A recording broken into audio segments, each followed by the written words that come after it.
8, 7, 6.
Jadi SPG di SPBU sambil sekolah.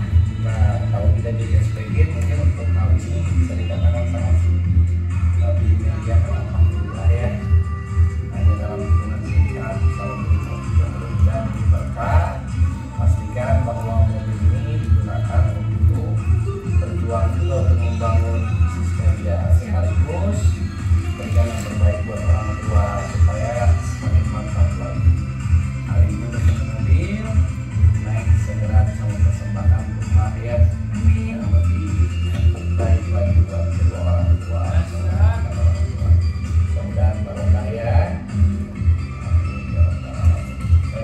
Bersasa dan pastikan sekarang waktunya kita yang mensukseskan seluruh jaringan kita. Jadi dan kan hari ini jaringan kita sekarang harus punya proses karena dari ini adalah bagaimana caranya kita harus memberikan yang terbaik ya dari jaringan kita. Jadi sukses dalam diciptakan mobil karena mobil bisa sering seperti itu. Amin. Boleh dicoba ini mobil.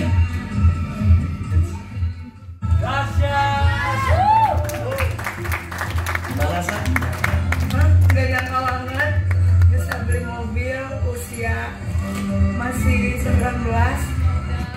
Pokoknya Melia luar biasa. Gak ada yang bisa nandingin, dibayar cepat, besar, anak kecil juga dibayar. Kalau Sasa bisa, pasti pasti teman-teman juga lebih bisa. Hari kita nasional saja.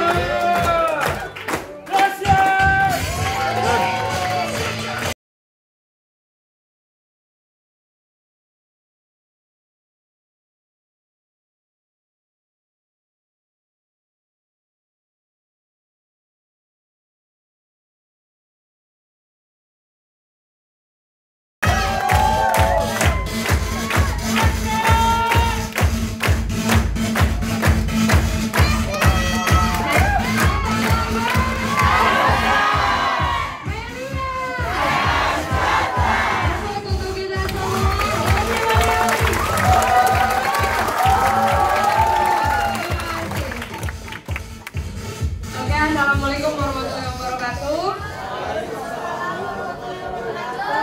Halo kaum madam. Kecil banget suaranya. Halo. Hai kaum hawa. Malu-maluin kaum madam. Oke, malam ini saya harap semuanya bahagia ya. Betul. Nggak boleh ada yang cemberut ya. Sepakat ya. Soalnya kalau cemberut bahaya. Kalau cemberut akan memberikan energi negatif nantinya. Nanti pulang bukan bawa gaspol tapi malah tambah ngedon ya kan? Ya jangan, karena ini workshop leader. Anda leader kan? Bukan member kan? Tapi malam ini spesial, saya cuma mau bercerita. Syukur-syukur bisa bermanfaat buat kita semua, betul ya? Pasti. Tapi saya agak deg-degan ini. Aduh. Kenapa? Karena saya ngobrol di depan calon orang-orang sukses selanjutnya di Indonesia. Kenalin dulu lah ya. Nah, tahu nama tapi nggak tahu latar belakang ya. Biar kita kenal, baru kita bisa saling sayang, betul? Saling sayang untuk sebagai kompetitor yang sehat, gitu ya. Bukan untuk saling sayang yang melenceng ya. Betul ya? Betul. Saya turunan Sumatera. Ada yang baru tahu? Baru tahu ya? Kenapa nggak tempe ya? Saya turunan Medan, anak Batak. Banyak taktik. Heras ya. Kalau kata bahasa Sunda bukan horas tapi heras, alias kerak. Kan? Ayah ibu Batak Tulen. Tapi tinggalnya lamanya di Bandung gitu. Tapi sekarang alhamdulillah hati saya, raga saya, pikiran saya, rohani, jasmaninya tinggalnya di Melia Sejahtera. Nah, malam ini ingin cerita gitu sedikit. Biar apa? Biar teman-teman saling tahu, saling paham, agar tidak ada yang merasa aku loh yang paling berjuang, aku loh yang paling berkeringat, aku loh yang paling lelah. Nggak ada. Sebenarnya kalau misalkan kita merasa paling berjuang, berarti harusnya kita paling sukses. Betul ya. Terus kenapa belum sukses gitu kan? Kenapa istilahnya belum mendapatkan hal yang kita inginkan? Berarti belum berjuang sebetulnya. Banyak yang mengatakan aku berjuang, tapi sebetulnya tidak gitu. Banyak yang bilang aku sudah melakukan ini itu, tapi tidak gitu. Kalaupun iya, berarti ada hasil atau dampak gitu kan. Saya mau cerita, dulu waktu pas mau gabung ini posisinya sekolah. Masih ada yang masih sekolah di sini? Oh keren. Beri aplaus dulu buat anak sekolah. Berarti sama ya? Sama. Saya harap hasil Anda besok melebihi hasil saya ya. Jangan sama lagi hasilnya, harus lebih ya kan. Waktu itu masih sekolah. Sekolah dalam kondisi ekonomi yang lagi jatuh. Ya beruntung lah, bersyukur, beruntung ya. Sempat punya embeb. Tahu kan? Embeb tahu? Ayam embeb. Nah itu dia emang tajir, punya duit gitu kan. Jadi ada ATM berjalan. Iyalah, harus ada manfaatnya ya kan. Bener nggak? Kalau Anda buang-buang waktu sama orang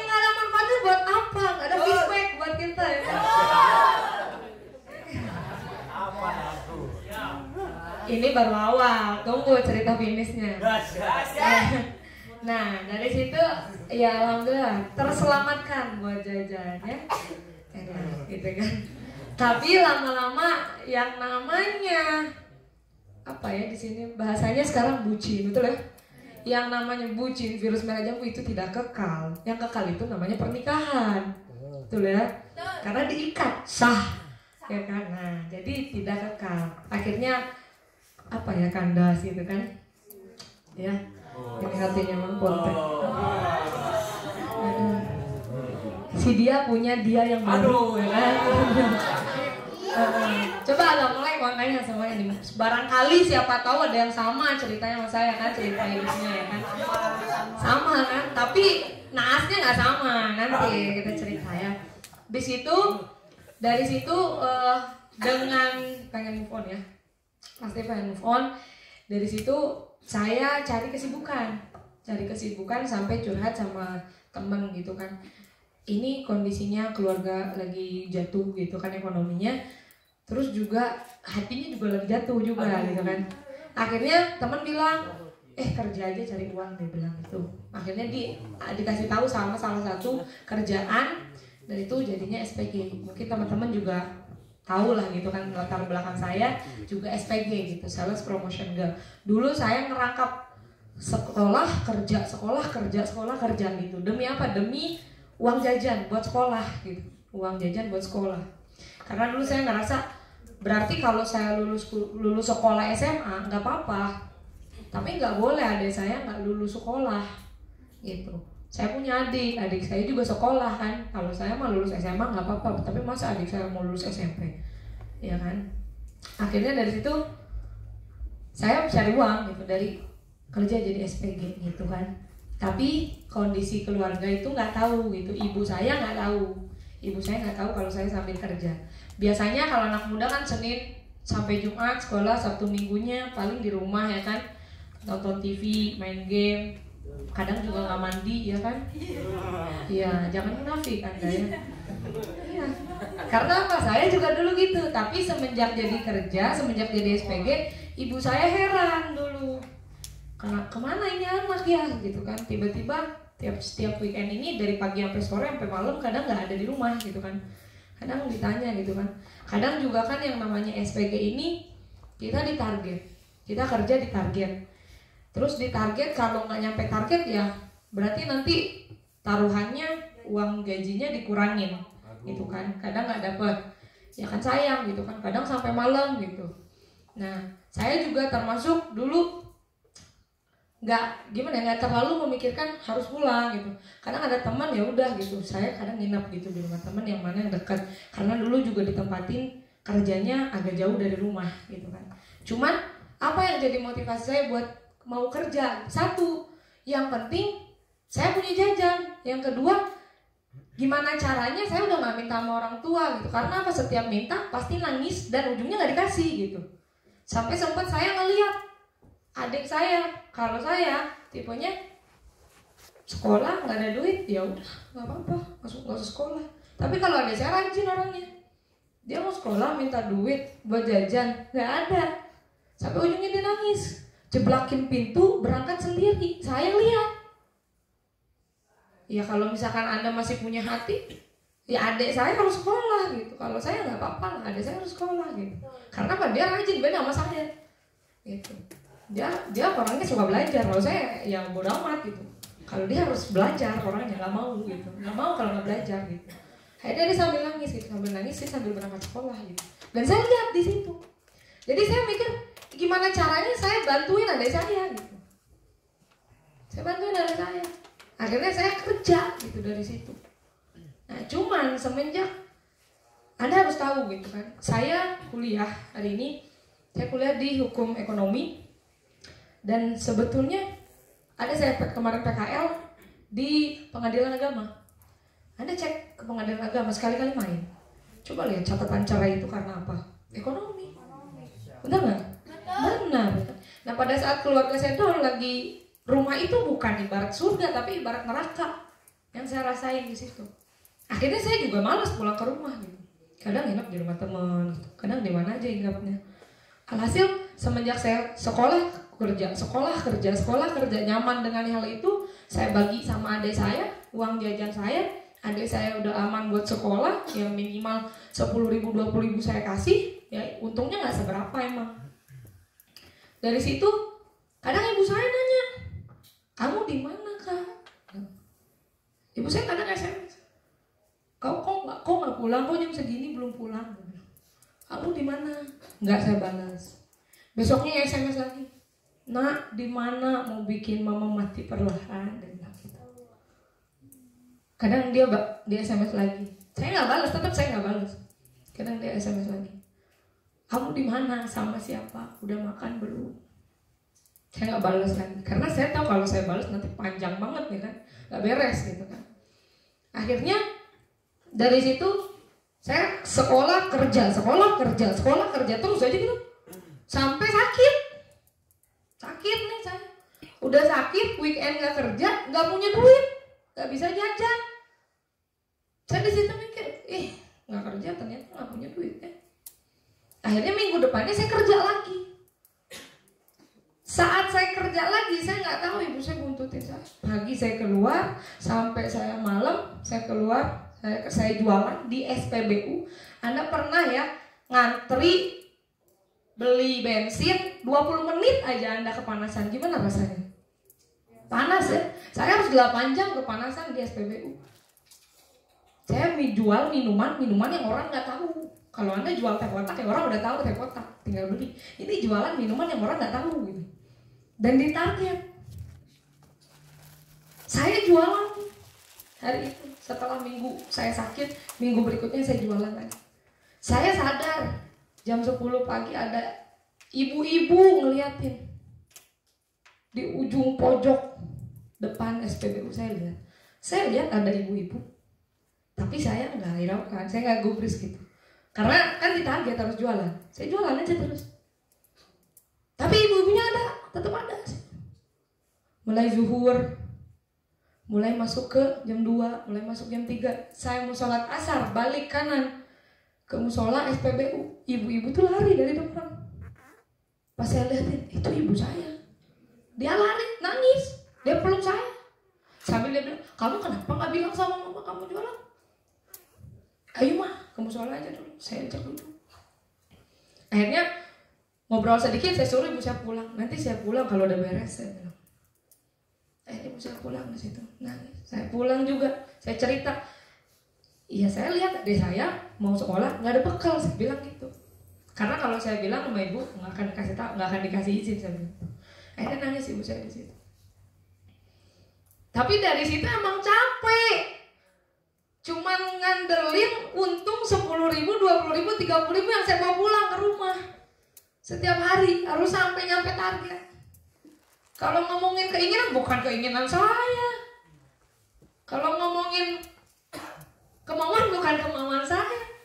Sempat saya pernah jualan, saya lihat teman saya lagi isi bensin, saya lari ke toilet. Saking saya malunya, saking saya nggak mau ketahuan kalau saya ini jadi SPG. Sampai saya lari ke toilet. Tapi dari situ saya berpikir, ya mau sampai kapan kayak gini gitu. Karena kondisinya udah ditinggal juga sama ayah gitu kan. Akhirnya di situ saya lihat ibu saya berjuang sendiri jualan gas, ngangkatin gas pakai motor, cuma ngandelin untung 1.000 2.000 sendiri. Ngambil gas pulang lagi, ngambil gas pulang lagi, ngambil gas pulang, terus aja kayak gitu tiap hari. Saya kerja gitu, saya kerja. Setelah sakit itu saya berdoa, ya Tuhan, saya iri gitu sama teman-teman saya yang bisa main, yang bisa cukup, yang punya jajan, yang ada gitu keluarganya. Ya Tuhan berkata lain, Tuhan berkehendak lain, Tuhan ngasih jalan sama saya. Ada satu malaikat tanpa saya lagi ngisi bensin. Dia cuma nanya sama saya, "Dek, kenapa kamu kerja ini?" Dia bilang gitu. "Ya buat nama-nama jajan lah," saya bilang. "Oh gitu," dia bilang. "Tapi kan kamu masih kecil ya, emang kenapa kalau masih kecil cepat mau beli gak?" "Enggak," dia bilang. Kurang aja. Ya udah, saya bilang kan. Bentar tunggu dulu, saya mau nanya," dia bilang gitu. Nanya apa? Nanya minuman. Nih beli, saya bilang. Harganya 7.000, saya bilang. Enggak beli dia. Tetap dia nggak beli. Kalau kata bahasa Sundanya polontong gitu kan. Saya bilang, polontong gitu kan. Nanya tapi nggak beli gitu maksudnya. Akhirnya dia nanya, kamu kerja berapa jam? Dia bilang 8 jam, saya bilang. Oh, dia bilang. Dibayarnya berapa? Dia bilang 75.000, saya bilang. Terus dia ketawa. Dia ketawa. Loh, ini siapa? Teman bukan, nggak pernah ketemu, nggak ada hubungan darah, saudara juga bukan. Kamu siapa? Nggak tawain kerjaan saya. Yang pentingnya saya dapat duit. Cepetan beli nggak? Enggak. Dia bilang. Ya udahlah. Dia bilang. Tunggu dulu deh. Dia cuma nanya gini, kamu mau nggak kerjanya nggak usah panas-panasan, cuman 2 jam, saya gaji 2 kali lipat dari gaji kamu sekarang. Mau? Saya bilang. Kerja apa? Nah nanti saya jemput, kamu pulang, kamu beres ini jam berapa? Jam 8 malam. Saya bilang. Nanti saya jemput dulu. Sambil dia ngomongnya nanti ya jemput. Anda tahu kan? Leader nasional hal-hal ini bawaan lahirnya dia langit-langitnya belah. Dia bisa operasi karena dia gabung Melia. Waktu dulu masih nawarin ke saya, dia masih nggak jelas. Saya juga sambil begitu. Orang lewat asar, nggak ninggalin kontak apa-apa, nggak ninggalin janjian apa, cuma dibilang nanti saya jemput jam 8. Saya nggak tahu itu orang bener apa enggak. Tapi jam 8 ada orang udah nungguin di depan SPBU. Saya diajak. Anda yang di prospeknya di home prospek, Anda yang di prospeknya di OPP, atau Anda yang di prospeknya di tempat yang layak, masih mending lah. Kalau ngomongin Anda nggak percaya sama Melia, harusnya lebih saya yang lebih nggak percaya sama Melia. Saya di prospek di mana? Di kosan. Saya mau dibawa kemana? Ke kosan. Coba saya dibawa ke kosan. Akhirnya dijelasin. Dulu saya pernah bantuin teman saya di MLM lain. Saya juga pernah jualin barang tante saya di MLM lain. Pas saya di prospek, wow ini sama, saya bilang. Udah pernah kayak gini mah. Enggak ikutan, saya bilang. Enggak, ini beda. Pokoknya cobain aja. Beda ini. Enggak. Akhirnya di situ saya sempat nolak juga. Tapi besoknya saat saya lagi terpuruk di rumah neraka, kondisi hati lagi jatuh, ya kan? Kenapa harus ada orang ini terus yang dengerin curhatan saya gitu? Dia follow up saya, tapi dia dengerin saya curhat gitu. Nggak ngajak, dia dengerin saya curhat. Saya bilang saya nggak ada ongkos buat sekolah. Saya ngeluh sama dia. Saya aneh gitu. Terus besoknya pas saya ngeluh, saya udah nggak mau saya gabung sama bisnis ini. Karena saya juga nggak punya duit, saya bilang. Justru kamu nggak punya duit, harus gabung biar punya duit, dia bilang. Ngobrol sama ama gitu, saya bilang gitu. Pas saya ngeluh, saya nggak punya duit, saya nggak punya ongkos buat sekolah. Saya minta uang sama orang tua saya buat ongkos saya sekolah, nggak dikasih karena nggak ada. Saya jeblakin pintu, saya nangis. Pas balik belakang ada Han di depan rumah saya.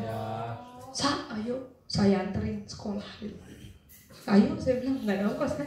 Ayo, saya bilang. Ya udah gitu kan, saya berangkat. Terus kayak gitu selama 1 minggu. Handphone saya rusak. Tahu bootloop? Dulu Oppo Joy paling pertama keluar. Iya, bootloop. Tahu bootloop? Nyala enggak, mati enggak. Cuman ada logo Oppo gitu kan.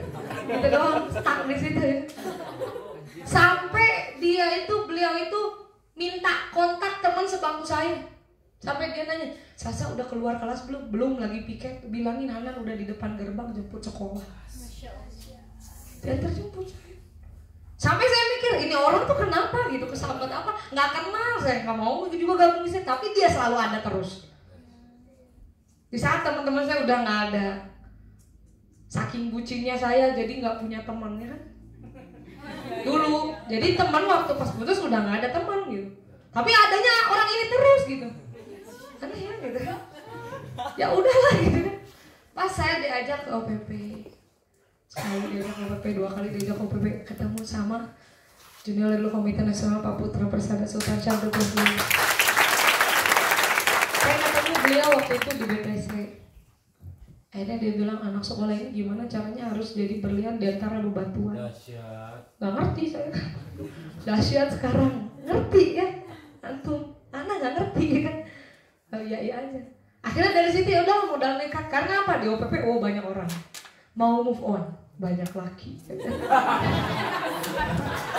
Keren ya? Ya udah di situ berkorban. Gede, utang gede jual ya kan. Ya udah. Satu-satunya di atas lemari hadiah ulang tahun ada biola. Ya udah dikorbanin. Saudara baru beli laptop 1 minggu, pinjam ya, ngerjain tugas. Tapi jangan diikutin, pinjam tugas ya kan. Kemana nggak dibalik-balikin? Belum beres tugasnya, lagi nyuruh teman ya. Pokoknya sampai seminggu dimarahin, kamu laptop dijual ya? Tahu aja ya kan. Janji diganti, karena dimarahin pokoknya di situ. Tapi saya berpikir, leader anak ini ngasih ABS sama saya. Kamu dimarahin boleh hari ini kamu dimarahin, tapi sekali. Besok nggak akan boleh lagi, ada orang yang bakal marahin kamu lagi. Oh iya. Ya udah, enjoy kamu sampai sananya. Jadi saya harus ngapain sekarang? Kenalin temen aja yang banyak.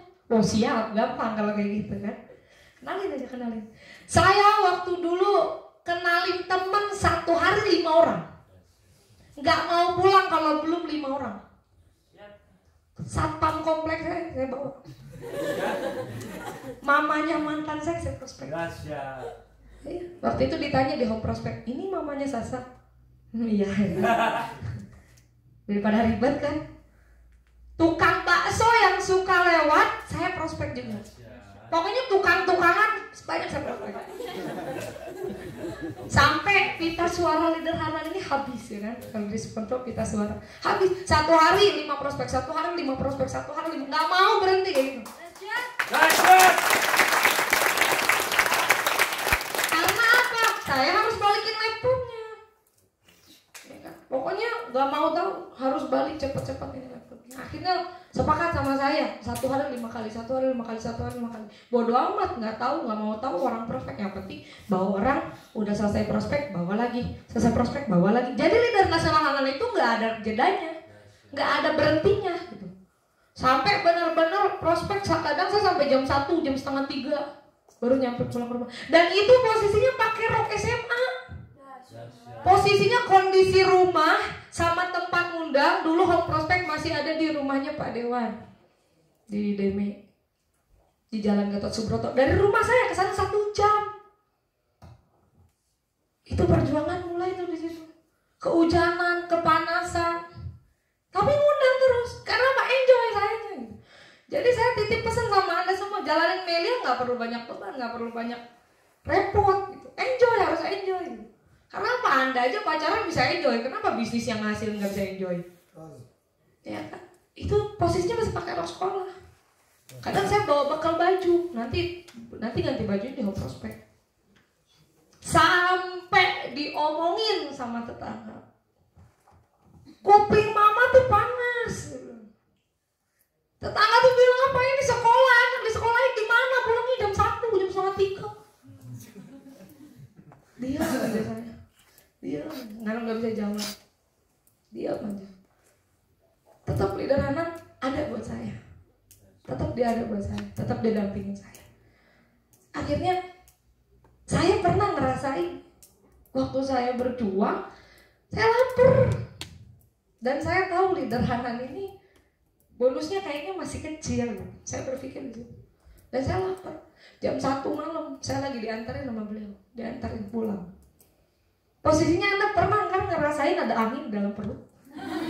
Pernah kan? Mau kentut nggak bisa, mau nggak bisa. Pernah nggak? Nah itu saya rasain tiap malam, saya rasain tiap lapar. Karena saya nggak berani ngomong sama leader Hanan. Kak saya lapar enggak? Karena saya tahu juga dia pasti lapar juga. Lebih nggak punya suara lagi dia. Jadi tiap pulang itu jam 1, jam 2 langsung aja tidurin gitu. Besoknya di sekolah ngantuk udah biasa.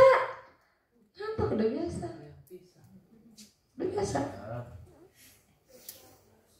Sampai saya prospek teman kelas saya. Semangat saya. Saya mau kenalin teman saya, teman kelas saya. Saya prospek 50% dari teman kelas saya. Gak ada yang gabung. Dan semuanya ngejauhin saya. Anda gitu kan? Betul.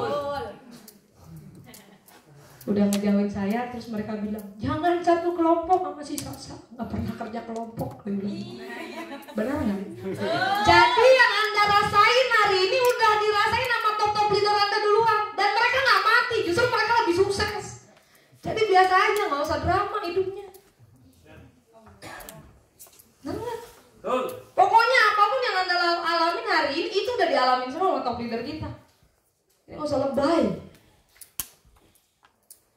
Gak ada yang ngantuk, tetap saya ngantuk. Sempat saya bilang sama teman sebangku saya, bangunin saya kan ada guru. Saya bilang, ada guru lagi jelasin di depan. Gurunya jalan-jalan tuh kayak Pak Sukun Ababan kalau lagi ngisi training. Sampai teman saya bilang, sana bangun. Oh iya, saya bangun. Itu aja. Dikasih rekaman top leader lagi ngomong, itu nggak tahu top leader siapa. Pokoknya dikasih sama Aplen. Kan pakai kerudungnya begini, senget di sekolah, ya kan? Jadi saya dimanapun kapanpun harus dapat asupan. Mindsetnya harus dapat asupan. Karena apa? Kalau saya nggak dapat sesuatu hal yang baru, artinya saya hanya mengulang apa yang saya tahu. Gitu. Jadi di situ terus saja saya prospek. Kadang cuma bilang, pokoknya ada orang gabung gak gabung, nolak, bukan urusan kamu. Ya udah prospek aja. Kerja kamu prospek, bukan cari bonus. Kerja kamu prospek, bukan cari bonus. Urusan gabung gak gabung, urusan Tuhan, itu kerjaan Tuhan. Jangan kamu ngambil kerjaan Tuhan, kamu bukan Tuhan. Oh iya, saya. Ya udah, prospek aja, prospek. Akhirnya kenalin teman, diomongin tetangga, sampai tetangga bilang apa? Ih, jual diri, jablay, ini. Sampai saya bilang, Ma, gak ada sebutir nasi pun yang mereka sumbangkan kalau kita kelaparan. Yang anak mama jalanin ini benar, cuman mama belum paham. Mama udah pengalaman lebih dulu daripada kamu. Mama udah tahu dulu propolis, mama udah tahu. Dia bilang, beda mas. Mama udah tahu pokoknya. Susah kamu jalan gitu. Beda, saya bilang. Pokoknya beda. Karena apa? Saya enjoy, saya nyaman sama komunitas media. Jadi nggak ada yang bisa ngubah mindset saya. Jadi di situ saya terus. Akhirnya detik saya balik modal, detik saya kembaliin laptopnya, detik saya beli lagi biola. Sampai sekarang biola nggak kepake, cuma dipajang doang di rumah. Ternyata Anda setelah gabung media, kita semua setelah gabung media menemukan hobi baru, bukan main biola, tapi jalan-jalan ke luar negeri, ya kan? Benar nggak? Main biola, nanti aja gitu kan. Masih banyak yang lebih asik yang bisa kita kerjain. Dari situ terus saya. Tapi yang namanya hambatan, tantangan, rintangan pasti ada, pasti dialami. Gak mungkin gak ada. Setiap orang pasti rasain. Kenapa? Ya memang harus ada gitu. Karena kalau misalkan nggak ada, ya hidup Anda hambar. Kita hidup nggak semulus paha JKT40, ya kan?